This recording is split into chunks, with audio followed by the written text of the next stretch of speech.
Hello and welcome to episode 6 of Women, Sex, God, Power, a podcast where we are exploring the extraordinary transformation that we are currently moving through as a collective, the rise of divine and dark feminine power, what this means for men and their sense of manhood and masculinity, and the destigmatization of sex and how to have a healthy, conscious relationship with your sexuality. For those of you that don't know who I am, my name is Chwaydan. I am an intuitive, psychic, clairvoyant, spiritual channeler and teacher. I'm also a classically trained musician and singer and songwriter and pianist, which people tend to know me for more. But in the last couple of years of my own healing and spiritual evolution, I've started to develop specific gifts that have enabled me to really tune in to what is happening for us collectively as a humanity, which allows me to really stay on the pulse of where we are moving towards, where we are going, what the future is going to look like for us as a species, whether we're talking about men and women in monogamous relationships and whether that's still going to be a theme 10 or 20 years from now, whether we're talking about technological advancements and developments that are happening in the world with AI. As a spiritual intuitive and a channeler, one of the things that I'm able to do, whether I'm writing a song on a particular topic or whether I'm sitting down to write for one of these episodes on the podcast, is I'm able to see very much ahead of where we are moving as a collective, as humanity. But the gift of a prophet and the mystic and the spiritual channeler is that they are always 5, 10, sometimes 20 years ahead of the rest of humanity in terms of what they can perceive is going to unfold and what is going to happen. So for me, if I look back at the songs that I wrote 5 or 6 years ago, they are very, very tuned in and plugged into what is now currently happening in the collective. And this particular episode, the collective purge, why the world is going mad, is something that I wrote 3 months ago. And this was with the knowing that something big was coming, but I didn't know what it was. I didn't have clarity. I just knew that it was going to be big and that it was going to be a huge upheaval for all of us. And this is really what we're seeing right now with the Palestinian crisis and genocide. We are seeing a huge, huge upheaval and shift in terms of, these political structures, these corrupt structures that have been put in place for decades and centuries and have created so much oppression, especially when it comes to people of color, people of certain ethnicities, people of certain races, which has heavily, heavily been the case for Middle Eastern people, Arab people, people of Arab Muslim descent. So what we are seeing play out in the world right now with the Palestinian genocide is basically mirroring and reflecting the current state of consciousness. And this is something that I really want to emphasize on today's episode.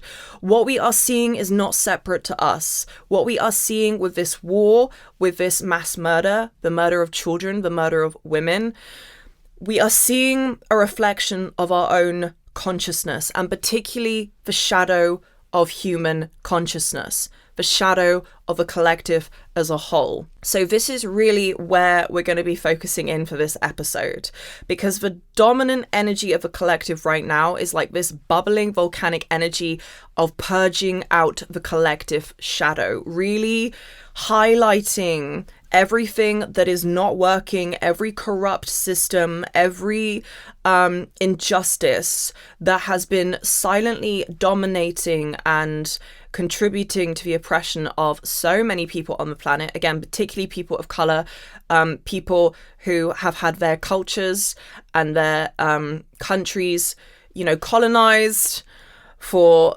centuries and centuries. And what we're really seeing now is a lot of these people are slowly beginning to take back their power in one way or another, even though it doesn't look like that right now as we fight against huge political corruption and evil.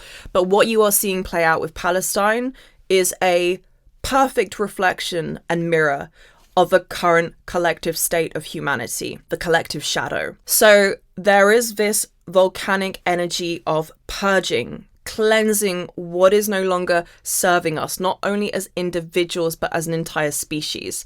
And this is going to put us in a very, very uncomfortable, very divided space as humans, because right now what is happening is that there are those that are waking up and really choosing to look at every aspect of their own psyche and their own subconscious and their own inner landscape, where there is inner violence, unresolved trauma, where there is resistance to feeling, where there is denial, where there is disembodiment and disillusionment. There are people on one side of a spectrum who are really choosing to do that work of purging out what is contributing to their own inner violence, their own oppression, their own self-limitation, so that they can begin to come into a space of more divine, empowered expression and communication. So there are people on one side that are having that experience, and then there are people on the other side that are choosing to stay asleep,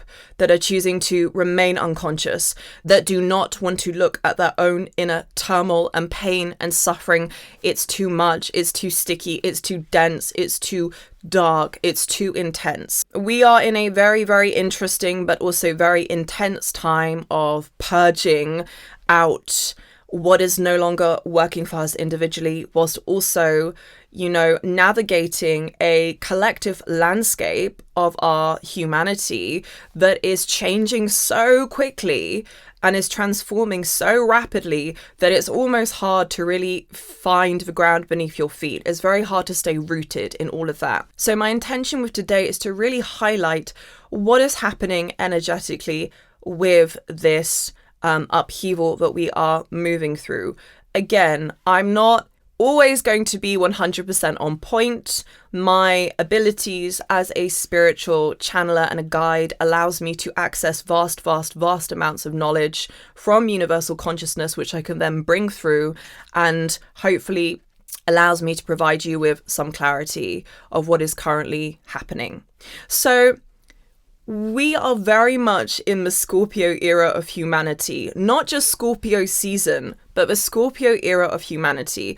And as a Scorpio woman, as someone that has a lot of Scorpio in their chart and loves delving into the shadow underworld aspect of my own psyche, because I'm aware of how much value and power lies there, I'm very, very intimately familiar with the energy of Scorpio, the energy of darkness, the energy of animalistic, feral, undomesticated, wild, unhinged power that comes from being intimately connected with your shadow. So Scorpio as a zodiac sign enjoys entering into the underworld, delving into the hidden aspects of humanity that are contributing towards corruption, distortion, violence, and oppression of women, oppression of people of color, systems that are basically creating this oppression and really preventing us from coming into divine union with our own self and with others. What do I mean by divine union? I mean acting from a place of wanting to create more harmony in the world, create more peace, create more collaboration, create more community, create a utopia on earth in which everyone gets to have equal rights, right? Not just white people in power and white people's voices being predominant in the world, but everyone gets to feel like the planet and the earth is their home and they have equal access to abundance, to building their wealth, to building a system and a reality that works for them and not just for the 5% who are in, who are the elite. We've also moved from the age of Pisces into the age of Aquarius. Now, Aquarius represents collective change, fulfilling impossible visions, advancing humanity. Aquarius is very much forward-thinking, revolutionary. It's always seeing ahead. It's seeing what is possible as a vision for humanity, even if nobody else can see it. Aquarius can see it, which to everyone else, again, seems impossible because it hasn't manifested yet. It hasn't come to fruition. It doesn't seem likely based on where we currently are in this present moment. But Aquarius has the vision and the foresight to see beyond the obstacles. It is a sign that also has the longevity and the power to make those visions come to fruition. Whilst everyone else kind of falls away and gives up because they don't see that it's possible, they see that there are too many challenges to making it happen. Aquarius is really the energy that understands the importance of persisting, whether we're talking about, you have an artistic vision that you want to fulfill, whether we're talking about you have a technological advancement that you'd like to contribute to humanity, you have a business that you'd like to bring into being. Aquarius energy is really, really seeing far, far beyond what everybody else is currently creating and everybody else is saying is possible, and pushing against the so-called limitations, the so-called perceived limitations. Really, really, really thinking big. Aquarius is very much the energy of go big or go home. There isn't really much in between. It's like, this is the vision that we have. It seems too mammoth and too good to be true. But then if you look back at so many of the advancements that have, that we've created in the world, whether we're talking about cars or aeroplanes or Apple as a good example, right? Like Steve Jobs is a very, very good representation of the energy of Aquarius. Steve Jobs has Mercury and Chiron in Aquarius, actually. I'm not an astrologer, but I did research this a little bit because I was very interested to see how much Aquarius Steve Jobs has in his chart, because he's a very good example of someone who was really thinking 10, 20 years ahead, seeing what other people could not see as a possibility. So it's that creative genius. We're talking about that vast mammoth pool of creative genius and life force that we all have access to, but some of us, depending on our constitution, depending on our spiritual evolution, where we are in our incarnation as a soul, have more access to that creative genius. And creative genius doesn't see any limitations, right? Creative genius sees outside the constructs of the 3D physical dimension that we exist within and goes, well, this is one version of the world that has been built. What is a new version of a world that we can build now? Because we don't have to stay within the constructs of what we are physically experiencing and calling reality. Remember that what we are seeing physically in the world is simply somebody else's manifestation. Somebody else had to imagine it and bring it to fruition. So Aquarius is very much the energy of, can we push it even further? Can we do more? Can we think bigger? Can we imagine that it's possible for us to experience a utopia and an Eden on Earth? Is that possible? And the answer is it's absolutely possible, but we as a humanity and as a collective are going to have to go down into the trenches of our psyche and our shadow and contend with our own inner demons and our own inner gremlins and monsters and violence, ancestral violence, right? The violence of the people in our lineage, those that came before us. We're contending with a lot here. It's not just our own violence that we've come into the world with and have experienced as a result of trauma. It is also the collective shadow, the violence of a collective shadow, the violence of the social cultural constructs that we live in, the violence of mistranslated religious texts, the violence of misogyny, the violence of ancestral unresolved ripples of trauma and pain and suffering. So this is what we are looking at when we're talking about the collective psyche and we're talking about the human shadow, the grimy, gritty, dark aspect of humanity that a lot of us want to avoid and that we are now seeing play out with what is happening in Palestine through this genocide. So Aquarius energy is very much Steve Jobs as a representation, as a physical human representation. Another person that I checked to see if they have a lot of Scorpio in their chart was Elon Musk, right? Steve Jobs and Elon Musk were really the big two that came to mind. Elon Musk actually doesn't have a lot of Aquarius, but he does have a lot of Scorpio, like me, only the best, of course. So again, Scorpio has this energy of fearlessness. It's not afraid to move towards a vision that other people deem as being impossible. The other thing about Scorpio is that it is not a love and light sign, okay? We are seeing a lot of disembodied spiritual teachers and teachings in the wellness spiritual coaching industry that is so focused on love and light. And we are also seeing how that love and light has been used as a substitute to spiritually bypass and ignore a lot of the pain and the horrors that are playing out in the world, especially for people of a specific ethnicity, people of color. So Scorpio does not have a love and light attitude. Scorpio is let's get down into the grime and the dirt and the muck of humanity and expose the truth. Scorpio is the rebel, it's the change maker, it's the disruptor, it's the one that's willing to go down into the depths of the most violent and animalistic and unhinged parts of the human shadow and return with the truth and a deeper sense of purification, and therefore a deeper sense of being embodied in one's true power. Because as long as we are always looking at the external and the outward manifestation and surface level of our physical existence, as long as we are always looking at that and we are ignoring what is happening behind the physical human self, right? In our inner world, what is bubbling beneath the surface of our anger, our rage, our sexual addiction or dysfunction, our grief, our sadness, what is really bubbling beneath that? What is it that needs to be transmuted into power? As long as we are not going there, we are playing a very, very small, limited human game.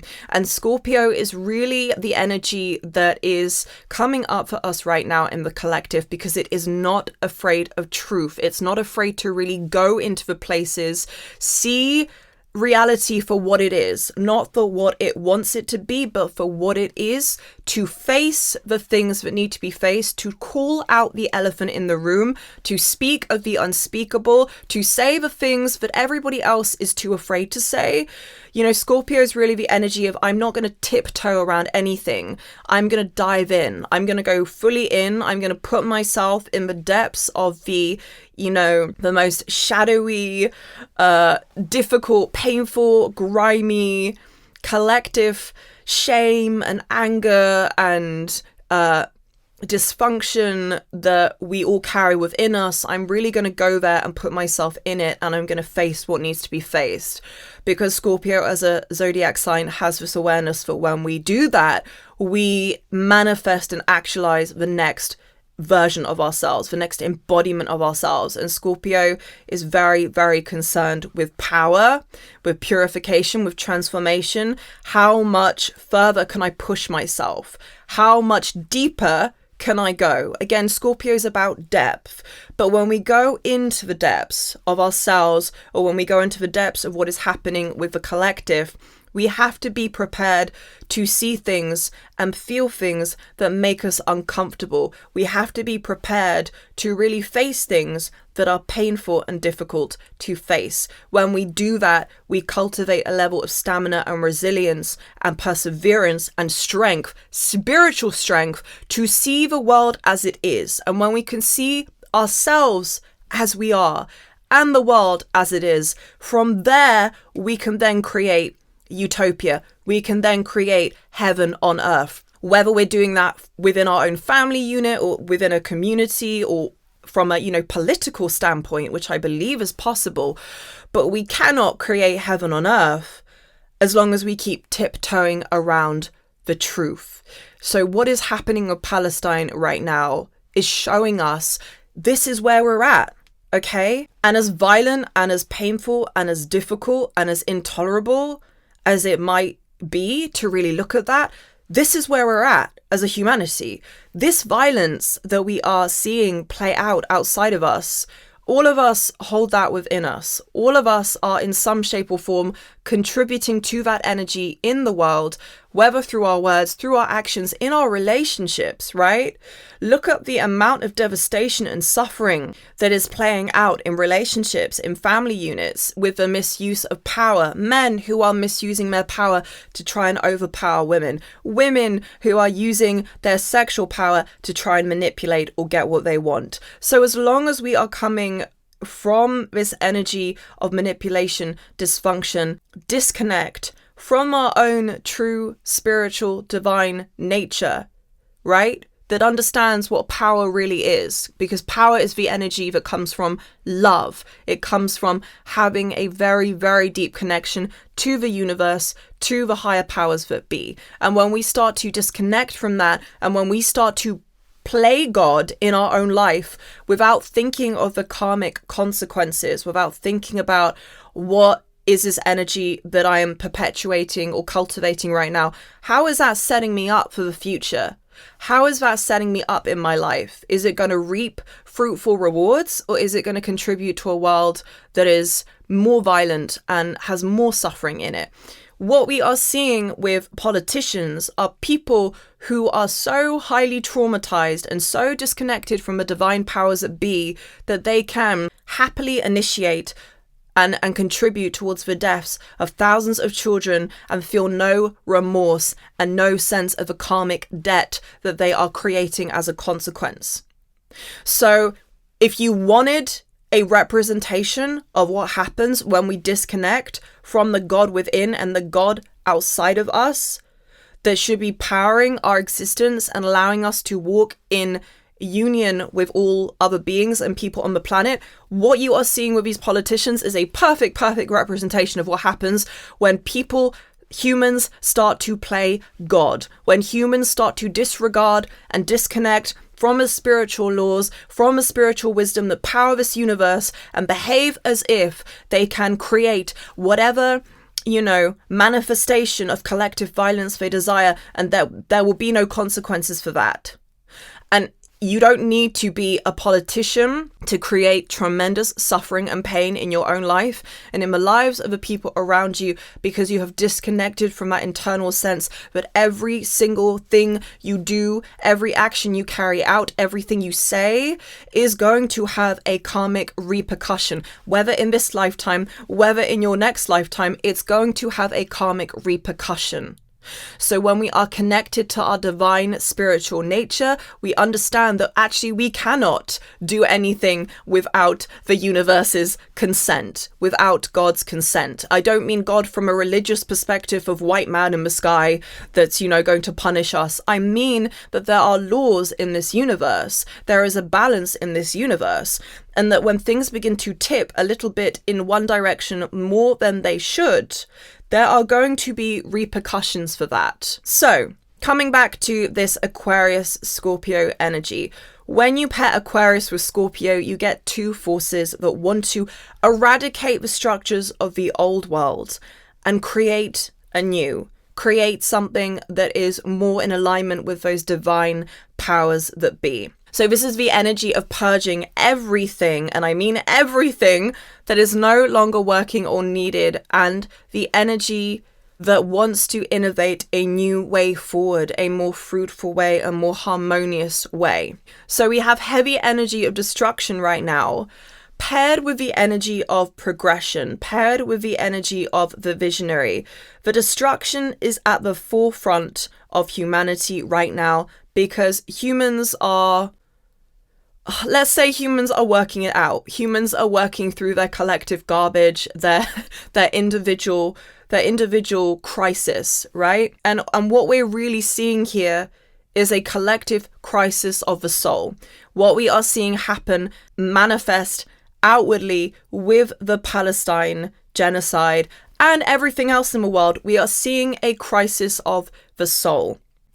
To give you a little bit more context when I'm talking about the collective shadow, I'm talking about not just the very worst that humanity is capable of carrying out, because within the collective shadow and within our own personal shadow, that is the place where there is the opportunity to do the greatest transformation, right? We're looking at the polarity and duality of our existence. So our own shadow self, that is the part of us that is unconscious, that is buried very, very, very deeply within us that we don't really see unless we're suddenly getting triggered or traumatized or experience something that is making us reactive. That part of the shadow, this is the part of us that is contributing to collective and our own individual war and violence. It's not that the collective shadow and the shadow within us is inherently bad or violent or dangerous, because it's not. This is about the duality and the polarity of being a human being. When we are brave enough to face the depths of our own darkness, we can transform rage into productive, powerful momentum, of energy that wants to make positive change in the world. When we transform the energy of trauma, even, right? The pain and the suffering that comes of having experienced something traumatic, when we transform that energy, what we get is wisdom. What we get is greater clarity of what our life purpose is on this planet. What we get is a deeper connection to the capacity of love that lies within us. So the collective shadow contains the horrors and the violence and the grimy, dirty, mucky stuff that we don't really want to look at. It also contains enormous opportunity for us to take that, heal it, work with it, and transform it into energy that is really gonna move us forward. We are at a time in our human collective where we are being asked to really, really explore that, because the typical forms of addiction and disassociation and numbing out are not working for us anymore, okay? So no amount of food or sex or fame or money or anything external is going to get us through this. You can become a millionaire and it's not going to get you through this. It's not going to heal you. It's not, you can hit 500,000 followers on TikTok or Instagram. It is not going to heal you. It is not going to get you through what you are personally journeying through with your own sense of emptiness and isolation and deep loneliness. It is only through going through that spiritual transformation that you're going to experience that change. I also want to mention that, all of the stuff that we are seeing happening outside of us right now, it's really right on time. It's right on time because never in the history of humanity have we addressed the stuff that is now coming up in the collective. Only really in the past 3 decades. But if you look at the things that we are now exploring, women's position in society, what that means for men, what that means for a lot of the masculine structures that have dominated a woman's existence and sense of autonomy and power over her own body and sexuality. Racism, toxic spirituality, which is founded on white colonial attitudes and perspectives and isn't really in alignment with the true spiritual teachings that originate from cultures such as ancient Egypt, from countries such as, Egypt and India and the indigenous way of being. All of these things are coming to the surface. So really, we're right on time with what we are seeing play out right now. This is to be expected. It looks like the world is really losing its shit and that everyone you are coming into contact with is going through their own version of, breakdown, spiritual breakdown or crisis. But really, it is right on time based on, all of the burying and the denial that we have, seen play out with the generations before us, especially our parents. Some of the energies that are really, really present in the collective shadow right now: shame, sexual shame, self-hatred, self-disgust, ridicule, betrayal, rage, fragmentation of the human psyche, war between different parts of your expression, religious trauma, cultural trauma, ancestral trauma, hatred of women. It's a really big one for men, right? Which is actually just hatred of their own self. Hatred of women for men is hatred and disgust towards their own self. I'm going to get into that a little bit more deeply in a moment. Inadequacy, inferiority complex, comparison, I'm not enough, I'm too much, I don't really belong in the world is also a very, very dominant energy that's coming up for a lot of us right now. Other things that also lie in the collective shadow: terror of life, terror of death, separation between self and the universe, between self and the divine powers that be, between self and others, right? So no amount of relationship intimacy right now is really bringing people the healing and the connection that they are looking for.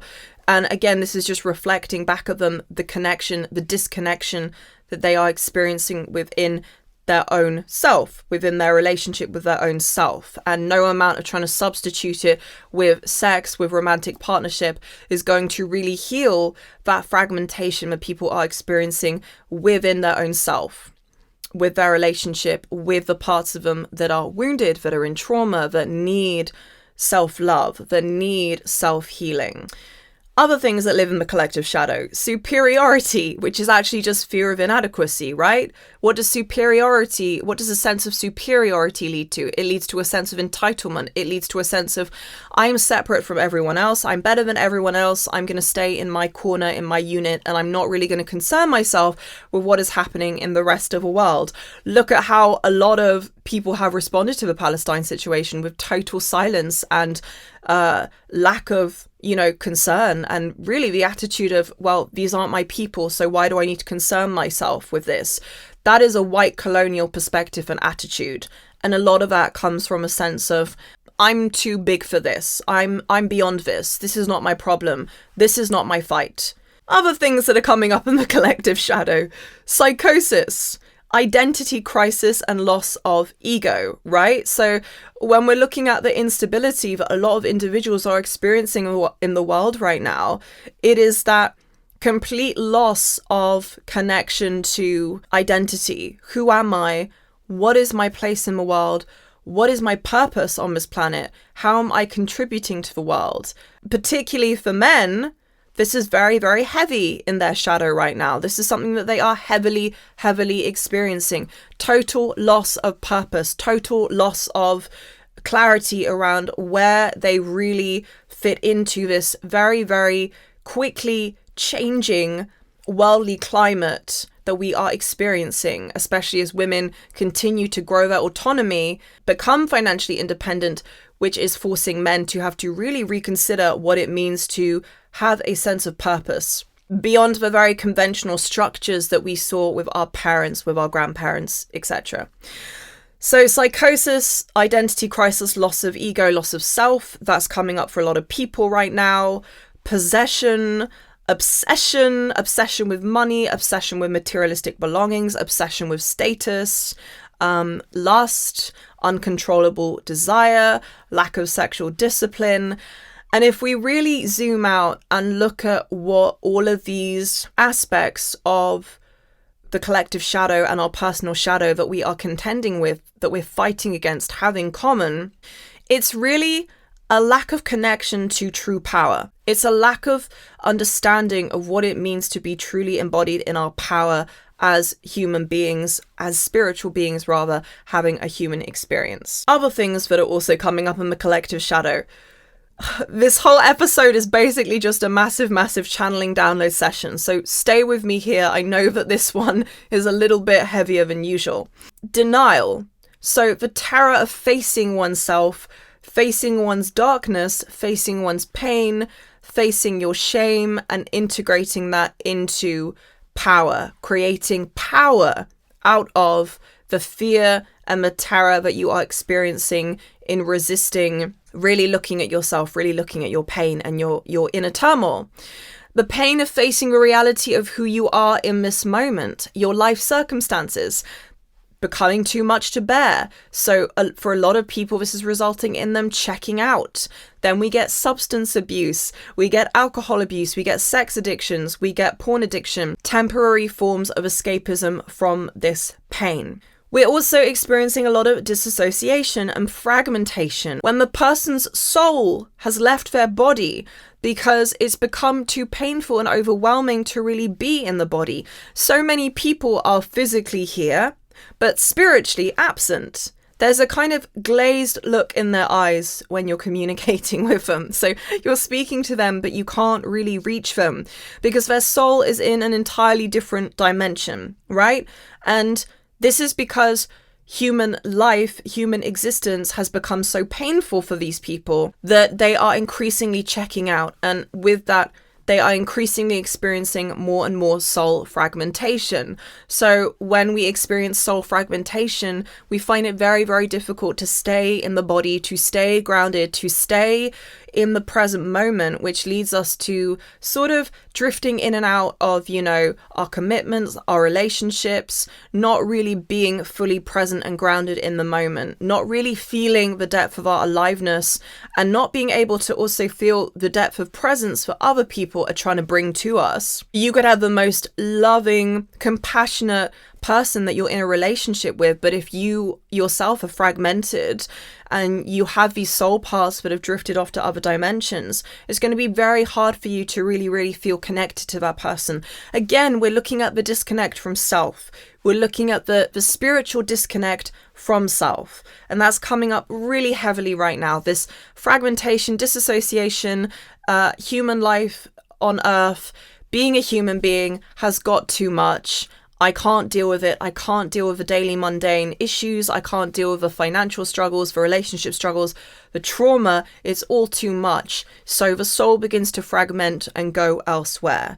That doesn't mean that the soul can't come back, by the way. It can absolutely come back, but we need to cultivate that relationship of healing and that deeper sense of safety within ourselves in order to call back more parts of ourselves that have flown off, disappeared, jumped out of a body, essentially, jumped out of this physical vessel that is housing all of our life force and our vitality, because those aspects of us simply can't deal with what we are moving through. Other things that are coming up very, very heavily, which are very, very difficult to deal with, and a lot of men particularly are going through this right now. Suicidal ideation. So thoughts of wanting to take one's life. Life is unbearable. Life is too much. There's nothing for me here. There's only darkness. There's only suffering. I can't escape this suffering. The only way out is to exit human life, or to become so disassociated and so disembodied that I don't have to feel anything anymore. So suicidal ideation is when a part of us, not the whole of us, and this is very important to understand, is when a part of us or multiple parts of you are trapped in suffering and trauma loops, essentially, trapped in a dimension of suffering. And when the suffering becomes so extreme, it eclipses the whole of our reality. It in a way disconnects us from feeling into the rest of our power and who we are as a whole individual. So all we see is the pain, all we feel is the pain.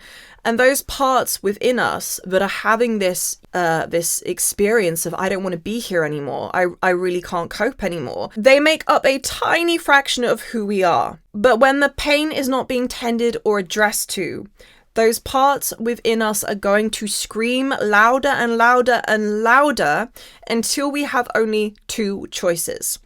Either we turn towards them and face them and feel the pain that is present within us, or we escape, right? We escape into addiction, we escape into drama, we escape into social media scrolling, we escape into sex, more traumatic situations, or in very extreme cases, people end their life.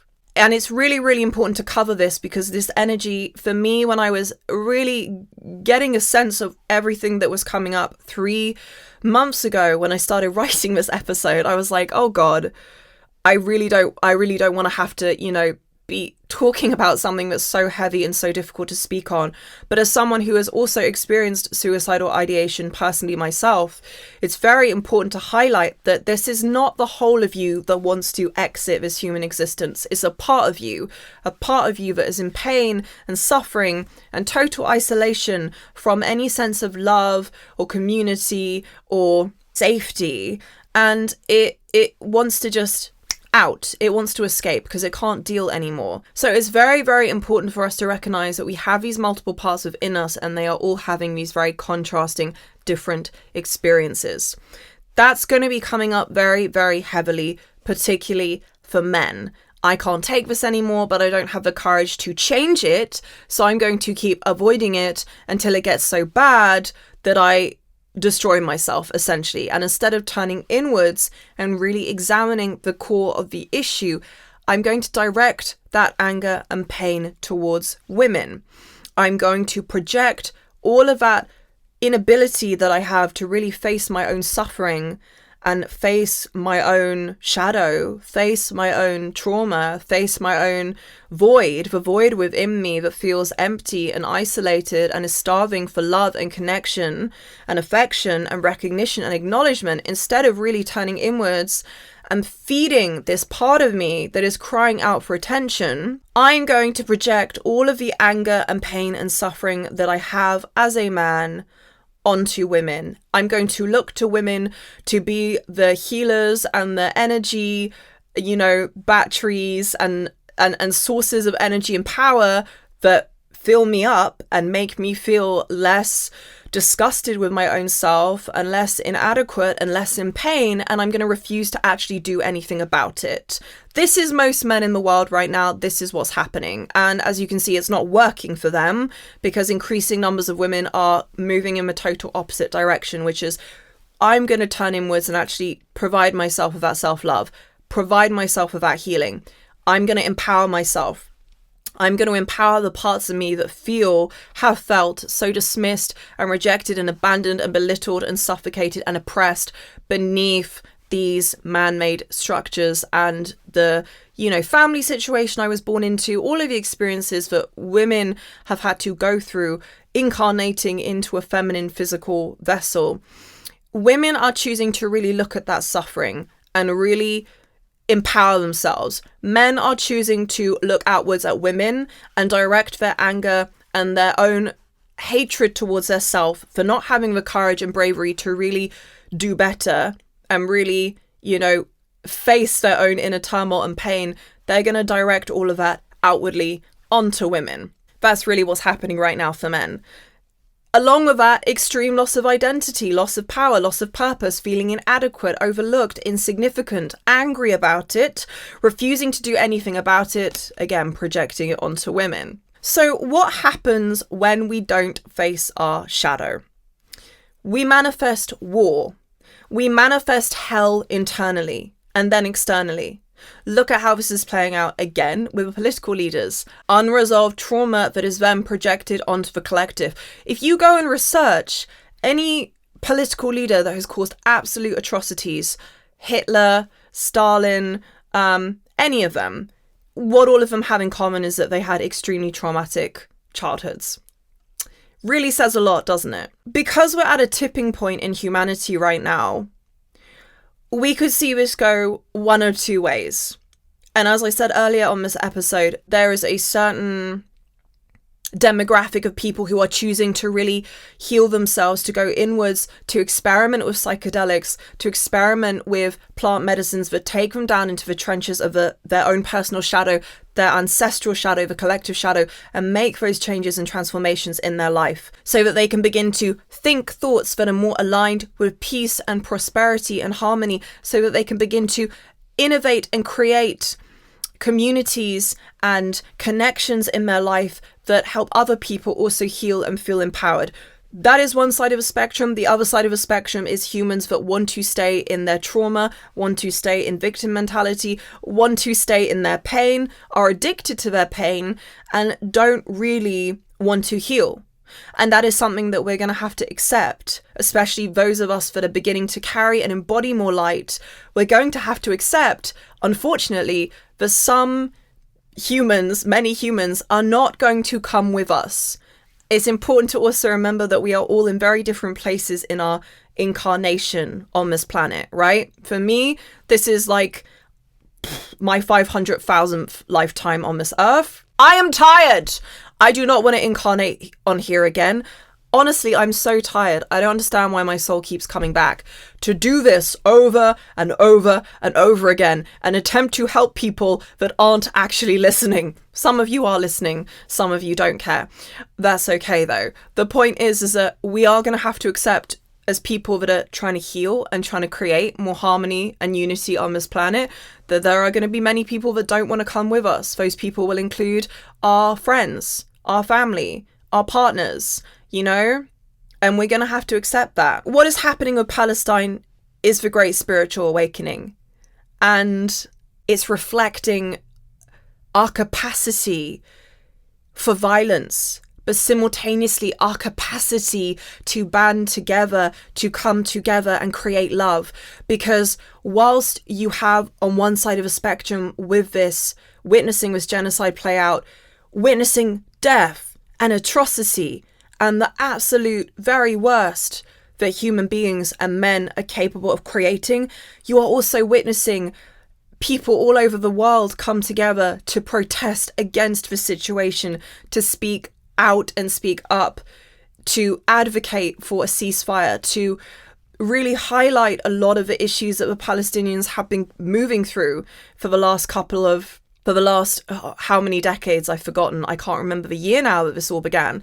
But this is what I mean about human duality and human polarity. The polarity of being a human being is that whenever we see absolute chaos and mass destruction play out, we also get to see simultaneously the incredible, extraordinary depth of love and compassion that humans have for one another, right? So we are witnessing that play out in such a visceral way, and we're experiencing it in a way that is going to force many of us to really have our own spiritual awakening and our own initiation into diving into the depths of our own shadow and really clearing out, purifying, purging out our inner violence, our inner self-hatred, our traumas, our pain. So I think I'm going to finish this episode by saying that what I would invite you to do at this time, when you are seeing all this chaos play out and you're seeing, your own reality experience disruptions and interruptions that you could not foresee and that you are not prepared for, what I would encourage you to do is not turn away from the things you are experiencing right now that feel painful or feel difficult or feel overwhelming. Really go all the way in. Really go all the way into where you have resistance in your life, where you are feeling resistance to turning inwards, to sitting with yourself in meditation and really going, what have I been avoiding for the last couple years, couple decades? What have I been avoiding and distracting myself, with? Relationships, substance abuse, addictions, scrolling. Where am I numbing out? Where am I tuning out of my own human experience because I don't want to go down into the depths of where I hold that pain and that suffering and that darkness within myself and really be with it? Really be with it and really heal and transform yourself and believing and knowing that you have the power to do that. You are immensely powerful. You're infused with a spirit of a divine consciousness that is so loving and so immense and so extraordinary that no amount of darkness or pain that you are experiencing and that is eclipsing you from seeing the whole spectrum and the whole picture of your life, no amount of that pain or suffering is too much that it can, eclipse the amount of love that you simultaneously hold within you and your capacity to heal. So my invitation to you would be, where are you not looking at your own inner violence? Where are you not looking at your own shadow? Where are you spending a lot of time looking outwards at the atrocities that are happening in the world, but not questioning where you are contributing to that in your own life, in your relationship with yourself, in your relationship with others? Because with this, with the Palestine crisis that we are witnessing online, we're also witnessing a lot of people in the comment sections who are arguing with one another, who are creating more animosity and more hostility, regardless of what side you want to, stand on in this crisis. We are seeing people publicly purging their own violence and own aggression into the social media space, into their relationships. That's not the answer. The answer is to really, really have the courage to sit with yourself, look at where you have resistance and go, okay, this is so fucking painful. This is so fucking painful. And I don't have a capacity to sit with all of this today. I don't want to be here for more than 5 minutes, but I'm going to sit here for 5 minutes with this part of myself that is angry or wrathful or just violent or sad or depressed or aggressive and vengeful. I'm going to sit with it and I'm going to give it the attention and the acknowledgement that it requires in this moment and that it has been crying out for a lifetime. Because when we don't look at those parts, we continue to manifest our own version of war externally. And what we are seeing with this conflict and this crisis is simply a representation of what all of us hold within us. And what we are seeing in terms of the protests with the people who are showing up and really expressing the depth of their love and humanity is also a representation of what lies within us. Hell and Eden exist within us. Demon and angel exist within us. And if you can embrace the whole of your humanity, everything that makes up this human experience without labeling it wrong or bad or shameful or pushing away from it, if you can really sit with it, even if it's just for 5 minutes, and go into your own shadow, you are going to experience a level of transformation and healing that most people on this planet right now, with all their avoidance and their resistance, are not going to experience.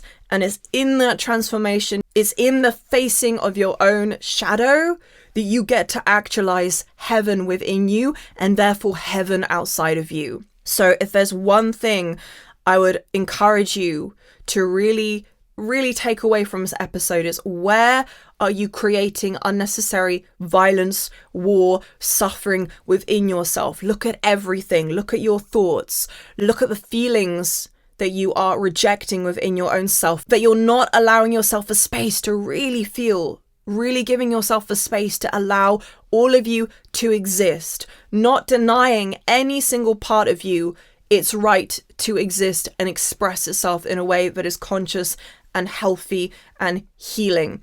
What we are seeing in the world right now is an opportunity for all of us to reflect inwardly on where we are not looking at our own inner violence, our own inner suffering, and doing our absolute utmost to really transform that pain and that rage and that suffering into powerful medicine and healing and momentum that allows us to create the reality that we personally want to witness and that we also want others to experience as well, that we want our loved ones to experience as well. Oh my God, one episode. That was a lot. Thank you for being here and thank you for listening and thank you for coming along on this journey and this crazy creative human experience with me. If you are enjoying this podcast, please make sure that you follow me on Spotify. Make sure that you engage and interact with the Spotify polls that I put up on every single episode. You get to vote on the topics you'd like to hear me speak on. I would love to hear your feedback on what you think about these episodes thus far. Please share these episodes also with someone that you think might benefit from listening. And I will see you next time. Lots of love. Bye.